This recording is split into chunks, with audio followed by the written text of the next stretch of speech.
On this week's episode at Nutrition's My Life, I have a special guest for y'all today, and I'm so excited. When I saw her pop up on my TikTok, it was just like, she's like my soul sister. Oh my gosh, I need her in my life. My clients need her and their lives.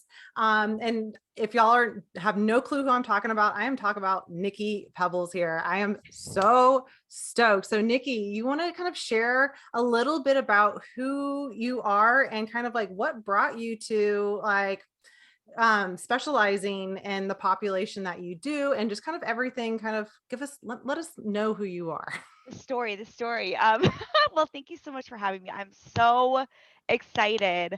But yeah, my name is Nikki Pebbles. I'm a special populations personal trainer, which basically means that I work with special populations. So like PCOS, thyroid, um, hormone imbalances. I work with really just populations that are not traditionally seen or I feel paid attention to in the fitness industry. Mhm. I've been a personal trainer in New York City for the past 11 years Nice. and really fell into fitness by complete accident, to be completely honest with you. I just was taking a class one day and the teacher never showed up. And I was like, I guess I could teach. And that's literally how I got into it, No um, way. which is very funny. So yeah, and then I also am getting my master's in psychology and focusing on body image, ADHD, and leadership within the workplace. I am a huge mental health advocate as someone who deals with anxiety, depression. Um, for me, it's really important to always talk about the relationship between trauma and movement, which is a really, again, looking into special populations. I work with a lot of people who have dealt with eating disorders, Mhm. who deal with depression, who deal with anxiety, and how we can make that more accessible for them. So, my biggest thing is how can I make fitness more accessible for all humans? Um, I've dealt with hormonal issues 5 years ago. I dealt with a massive hormonal issue and ended up gaining a lot of weight, cystic acne, depression, couldn't eat anything without it bloating my stomach out like to a painful measure. Um, you know, thyroid issues, all of that. And I was, again, I've been a personal trainer for 11 years. I was like, what is going on? Yeah. And and felt very frustrated as to what I should do. And it was at that point was when I really started digging into because they don't teach you that stuff in personal training. Like when you're getting your certification, like they don't talk about that stuff. So for me, I really had to go on my own journey of educating myself, talking to other experts, right? And educating myself in the field and kind of creating it and reading research and all of that. Um, and then really started attracting clients who had PCOS and had thyroid issues. My mom has an underactive thyroid. It runs very heavy on her side of the family. So for me, it's like it's always been around.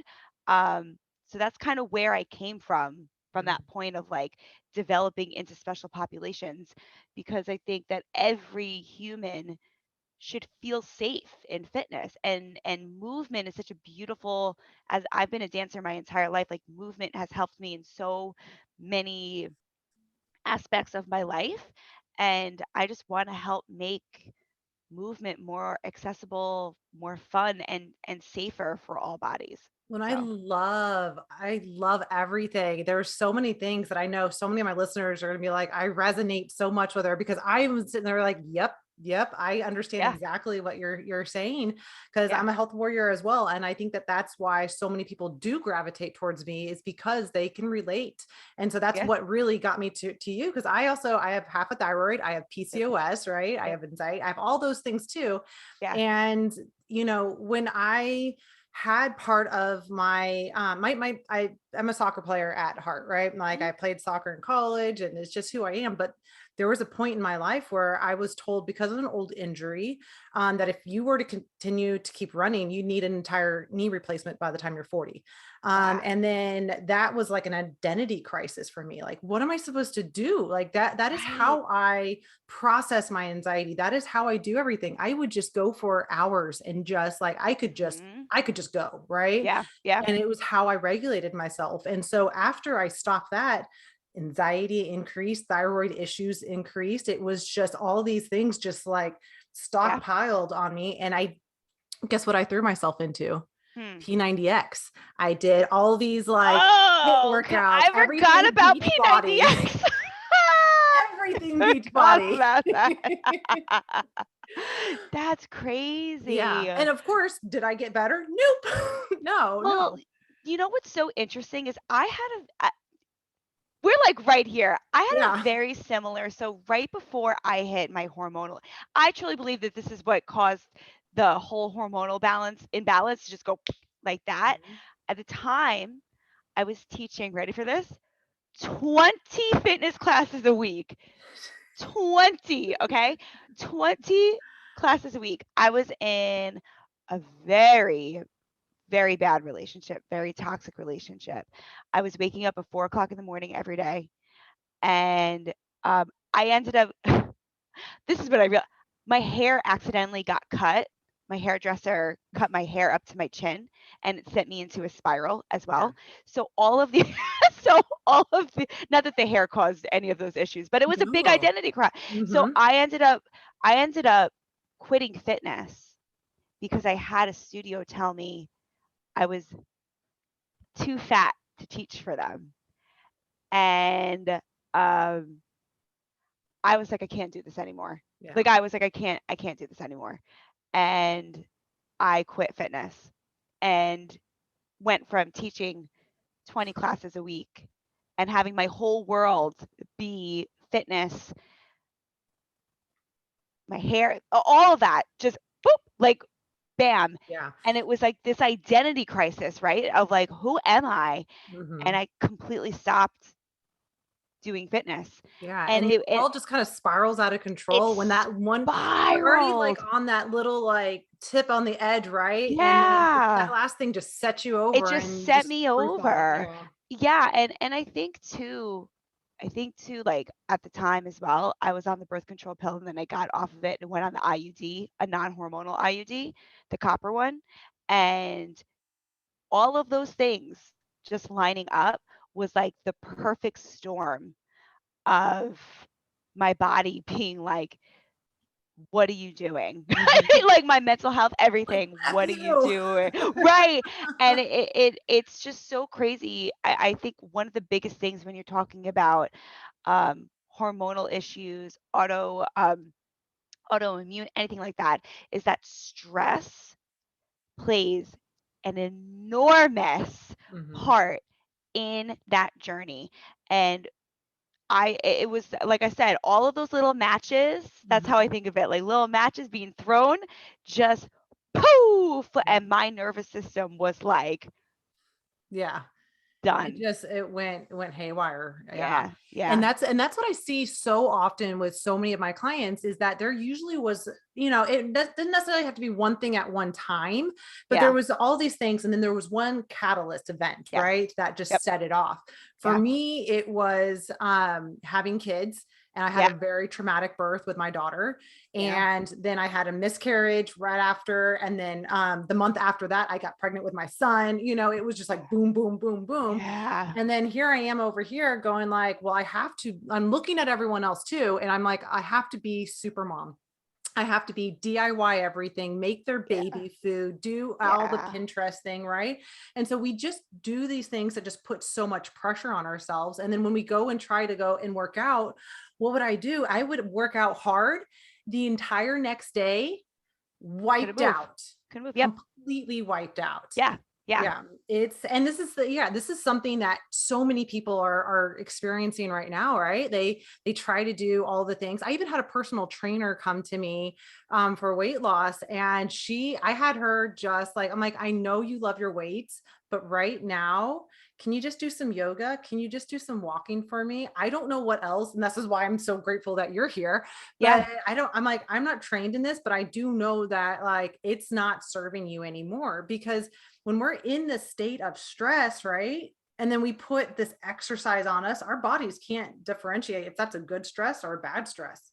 So how do you tell, like, with your clients, like where they're at within their, health, to be able to determine like what kind of workout someone can do? Yeah. Well, that's why the pre-screening process is really important with me, right? Because I not only need to know like where you're at in terms of, I have like deep conversations of like, have you ever done this? What does it feel like with this? What's your exercise background? But also like their trauma around movement, right? So like, what was your experience in gym class in elementary school and junior high? Have you ever played sports? When you did play sports, what was your attitude around sports?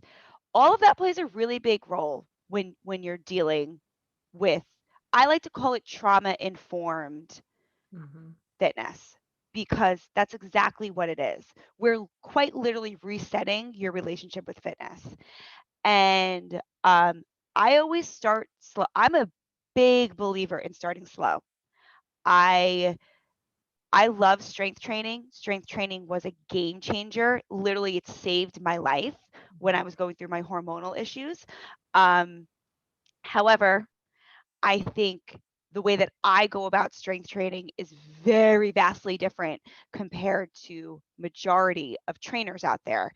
I'm not looking right off the bat to do progressive overload. I'm not trying to get you to get, I do believe that lifting heavy is super beneficial, but again, you have to work up to Yeah. that. You have to Yeah. work up to that. And especially, and again, this is where the history comes in, right? Being extra careful, because the pipeline of bodybuilding to eating disorder is very strong, Yes. right? Oh, yeah. So it's really paying attention to that slow buildup of focusing more on how do you feel? How can we get you more? I don't use the word healthy. I Mhm. use the word functional. How can we get you more functional? That's always my goal with my clients. That's And I awesome. make that really, really clear in the beginning. Like, everyone has their own goals, and I'm here to support all of that. Mhm. But the goal is to get functional, because Yep. as someone who has had eating disorders in the past, I've had so many different bodies. I've been a size 0, I've been above a size 16. Mhm. I've been miserable in all of these bodies. There's not one that has made me feel, like when I was size 0, I was miserable, right? So it's understanding that you can't thin yourself to happiness. Like, Exactly. you know what Yes. I mean? Yes. And I think that's a really big thing, especially when you're dealing with thyroid issues, PCOS, all of you just want to feel better. But there's also, let's be honest, I saw it with my mom growing up. My mom has dealt with thyroid issues since she had me. And all I've seen my mom do was go on diets Mhm. and struggle with her thyroid, like, and just always have a hard time figuring out like what is going on.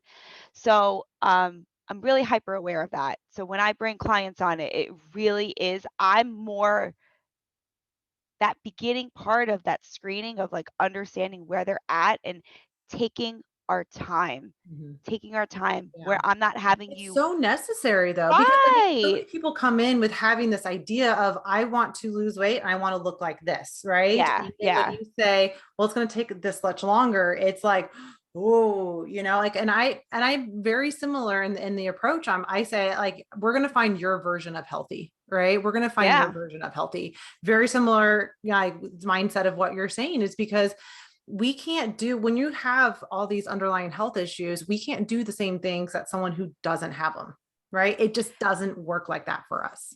Your body, I like to say, is beautifully different, is Mhm. powerfully different. right? In that you just have to take it, it operates differently. Yeah. It operates differently than a body that doesn't have those things.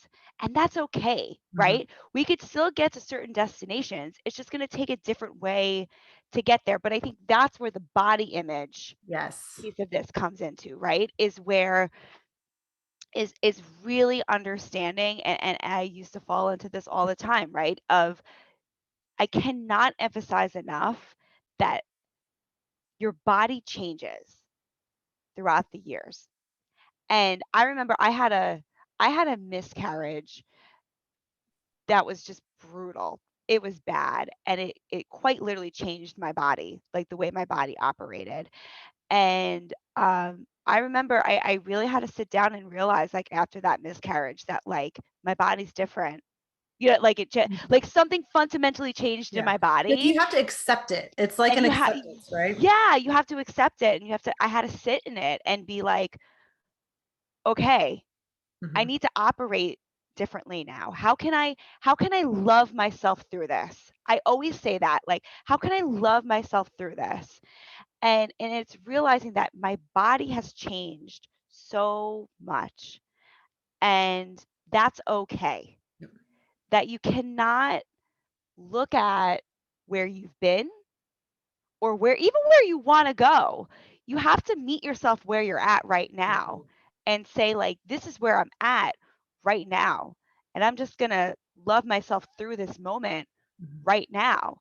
Which is um so hard for so many people to do when it- when that relationship with themselves, like you said, relationship with the, with their workout, relationship with their food, just relationships with themselves, people don't yeah, trust themselves anymore. they don't trust themselves, and their identity is wrapped around it, right? Mm. Our identities are wrapped around this diet culture that is, oh, it's just so complicated, right? It's like a damned if you do, damned if you don't. And it's really, really, really frustrating. Um, but it's this self-identity around, like, oh my God, if I don't look like, and that's what's hard too with social media, right? Is that quite literally everything that we're seeing is not real Yeah. at all, right? And it's this, do you care if I curse? Yeah. Go for Okay, okay. It's this it. mind, I wasn't sure. Yeah. It's this mind fuck of, like, of acceptance of, like, as because, and this is what's so funny, right? I always talk about this push and pull of, like, we can love ourselves, but we can't love ourselves too much. We should, and I mean the too much as that's what everyone else is saying. Yeah. I feel like it is so frustrating to be able to show up, right? And just post something being like, I love myself today. No but, no, like, trying to make it more realistic. Hmm. No, like, anything. Take the butt out of it. I just love myself today. Do you know how pissed people get? Yeah. You know how mad people get when you just sit there and you're like, I'm at peace with myself.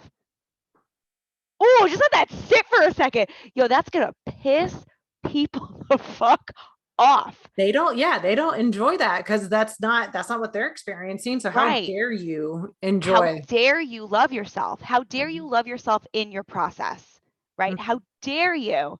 Because you're not fitting the body image picture that they want. Yep. They're not profiting off of it. People are miserable, Yeah. right? And I think that I've had so many people in my virtual gym, clients, who are like, Nikki, I want to post stuff on my social media about, like, working out, but I'm scared because I feel like people who are, like, my friends and family are gonna say something. And I was like, "Yo, post that shit." Like, are you kidding? Yeah. But, like, And that's if they, but the thing is also knowing that they're more than likely going to say something. Cause like I even deal with that with my absolutely. own family with the way I choose to eat. But I'm like, if I don't eat a certain way, I legit either have a migraine or I don't feel good. Like I eat this way because it makes me feel better. Yeah. And they don't understand that sometimes when I'm like, I decline like dessert sometimes. And they're like, you're the one that actually can afford to do it. And talking about my body weight. And I'm like, I don't do it because of my body weight. I do it because I have PCOS and my blood sugars say, nope.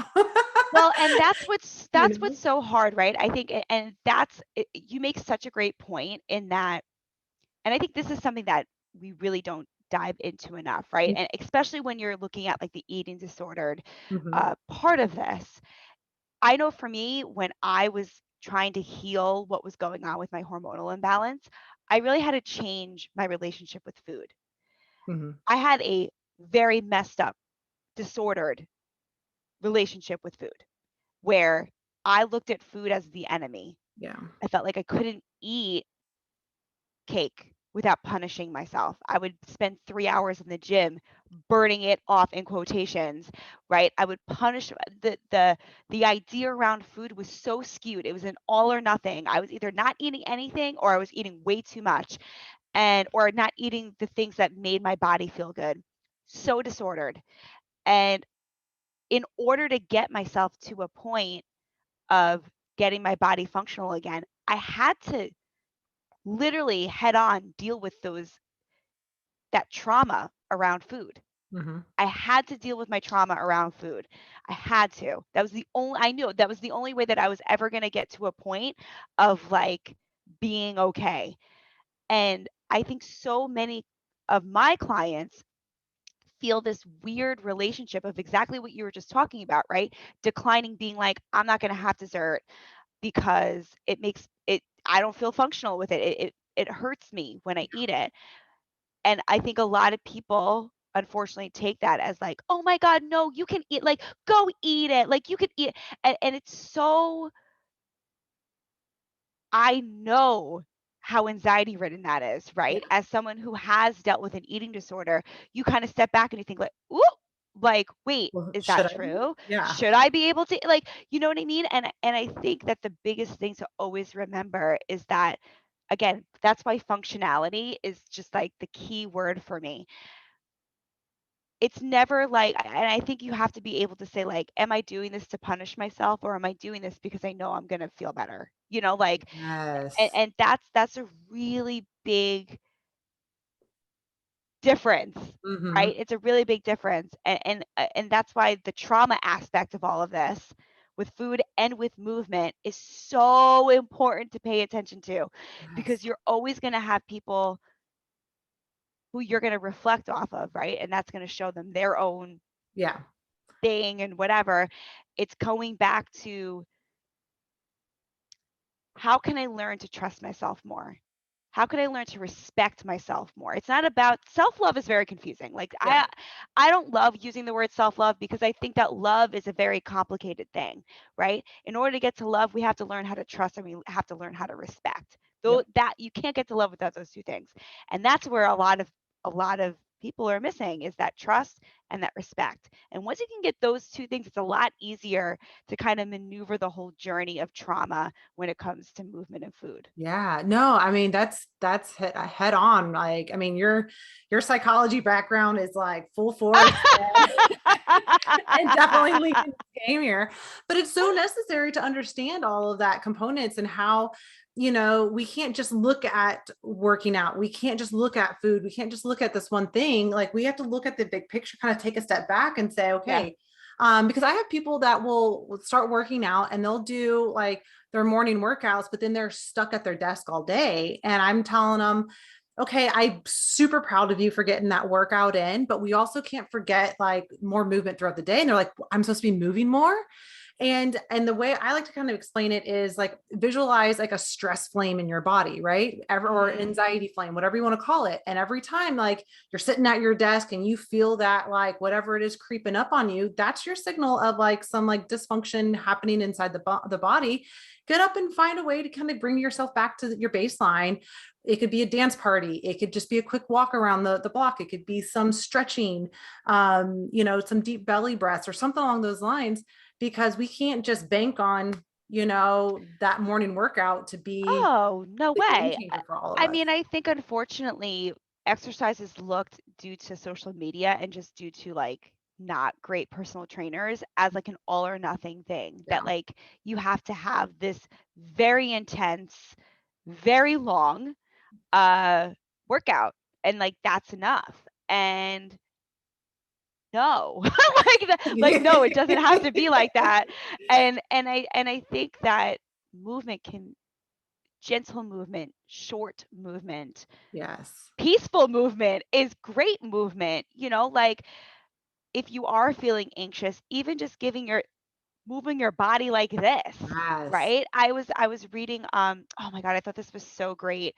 Uh I was reading this article about this therapist who was talking about using movement with her patients who have depression, and going on hot girl walks, as they call it on TikTok, but just like just walking outside when you're feeling really anxious is or depressed is so great for your mental health, right? But what fails to get told is that when you're depressed, you really don't want to get out of bed, right? Or you Exactly. really just don't want to do much of anything. You're just trying to survive at that point.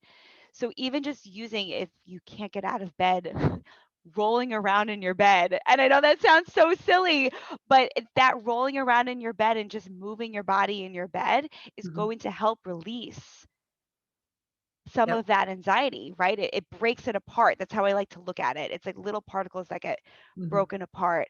And I think the biggest thing that I can emphasize is that like movement is not an all or nothing type of thing. Some movement is still good movement. Yep. Like there's no such thing as bad movement.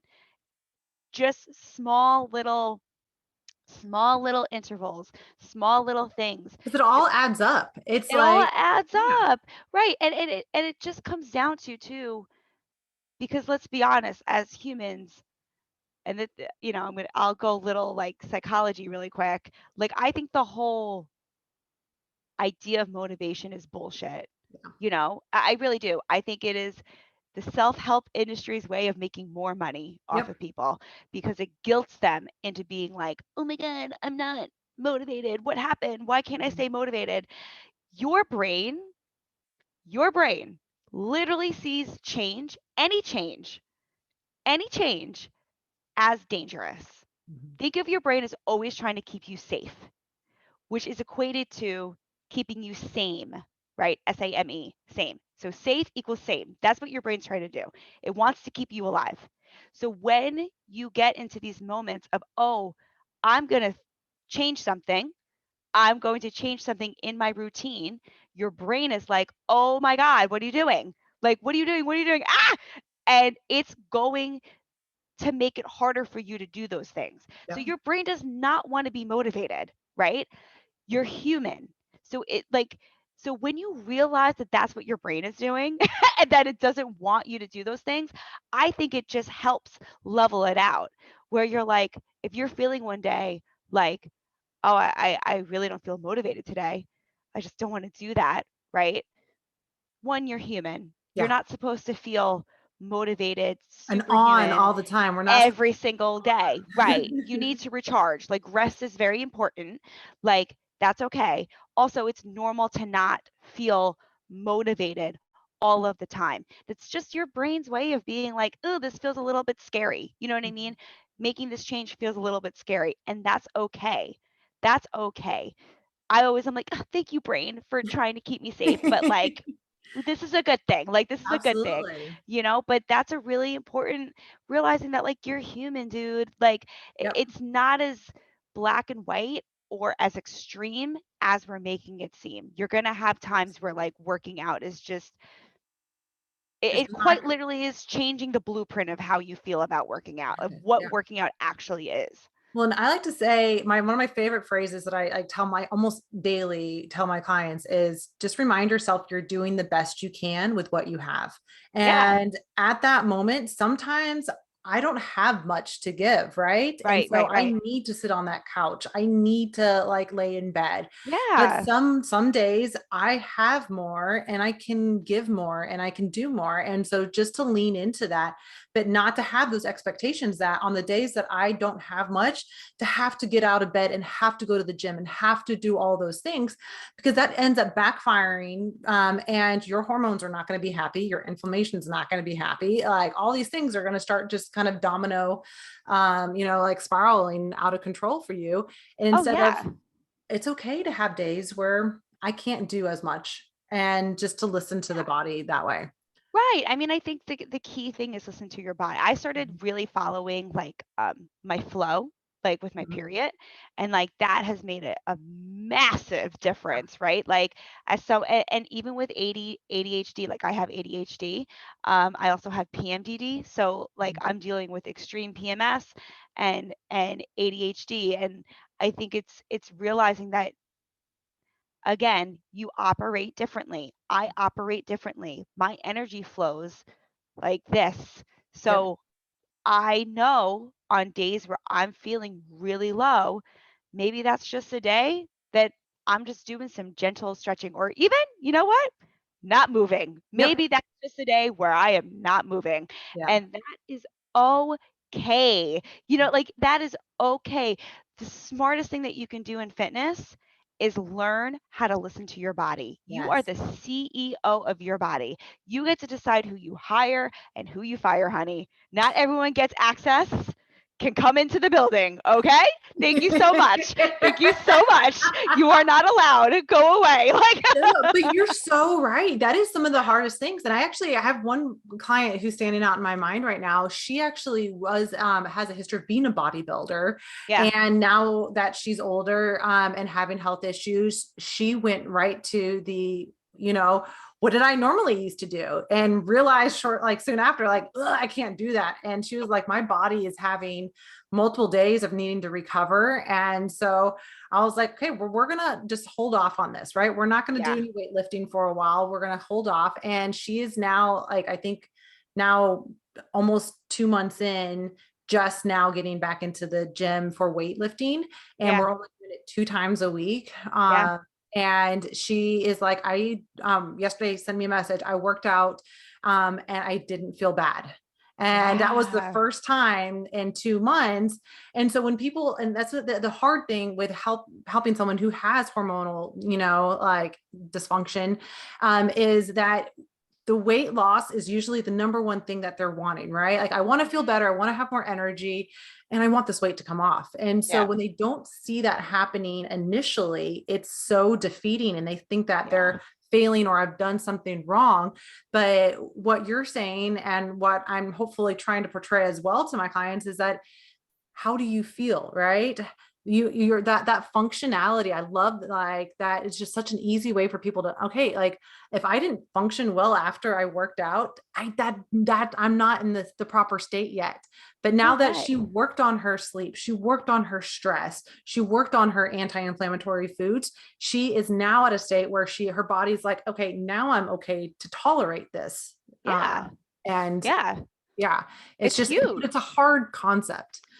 It's hard, but especially in that, and that's why I always bring up to that pipeline, right, of bodybuilding to eating disorder, or Yeah. just even disordered movement, is Mhm. that there's still trauma there, Yeah. right? You're putting yourself back into the lion's den of, I used to have an issue with this. I used to use this as a mechanism to X, Y, and Z, right? And that's why it's like understanding that I always bring it back to function. How's your period? How's your skin? How are Mhm. you sleeping? How much coffee are you drinking? How much wine are you drinking? How much alcohol are you drinking? What type of foods do you eat?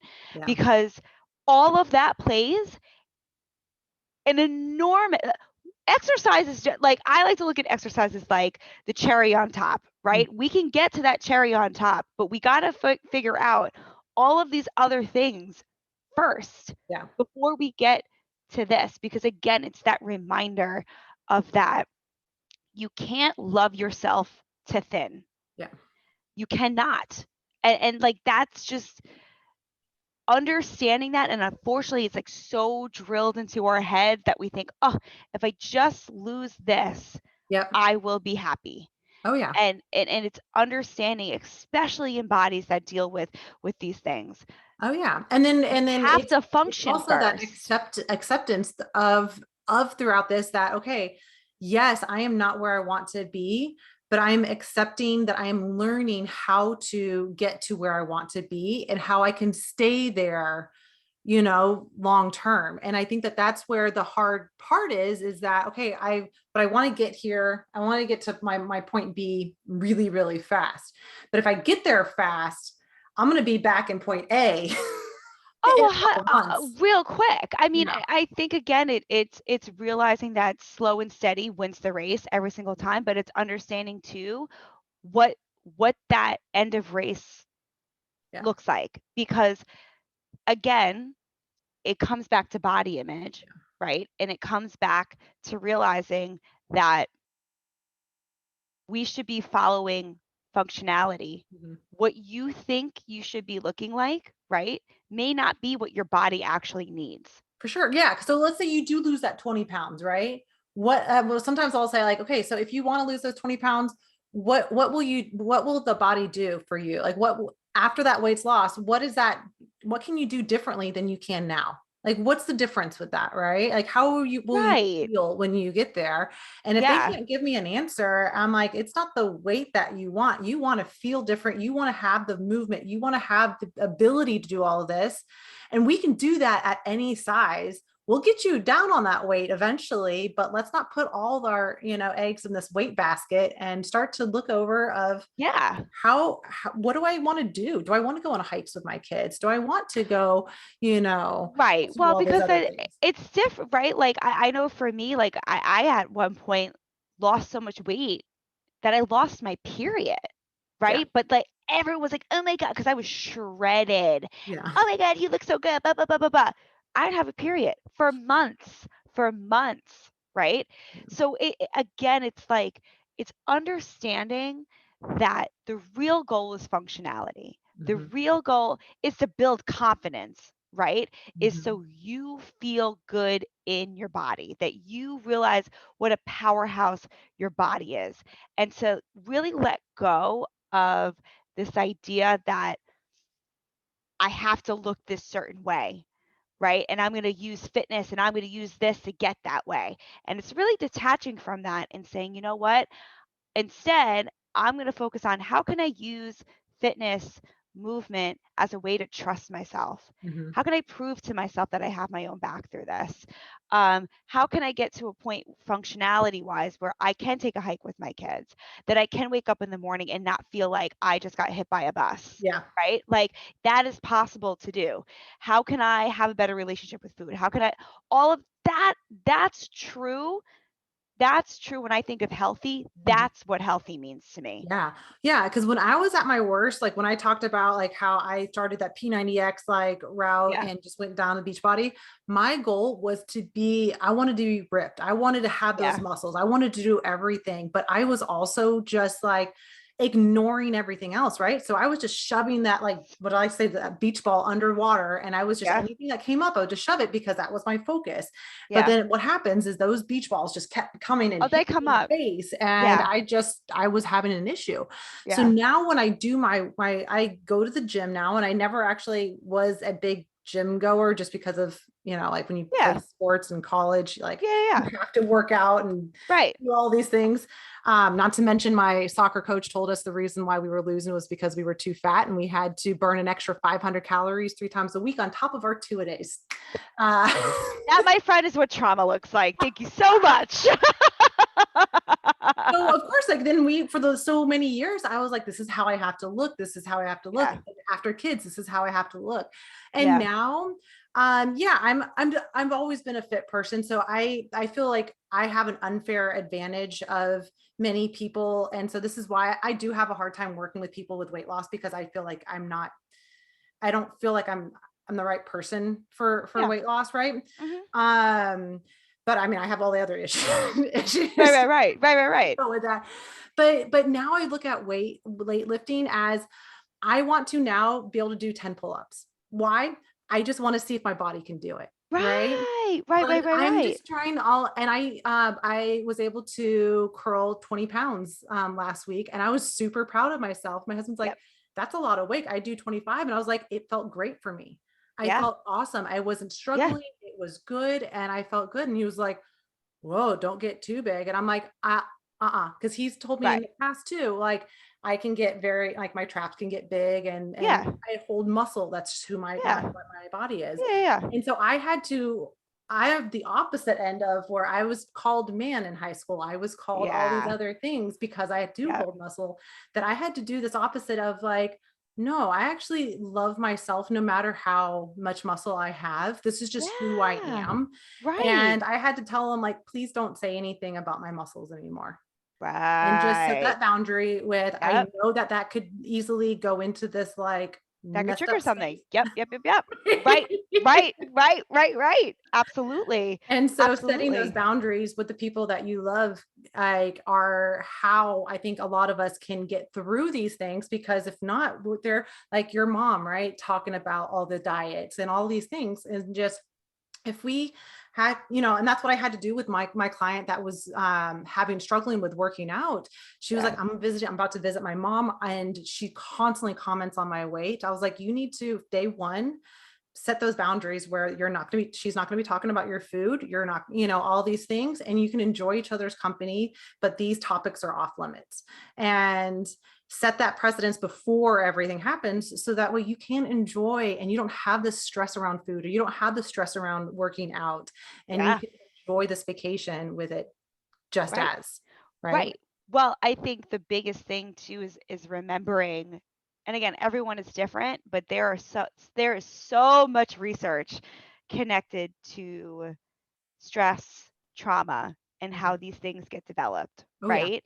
And I think that learning how to set boundaries and how to say no Hmm. is I mean, healing your relationship with fitness is huge, healing your relationship with food is huge, but healing the relationship with yourself is the most important thing that you can do. Hmm.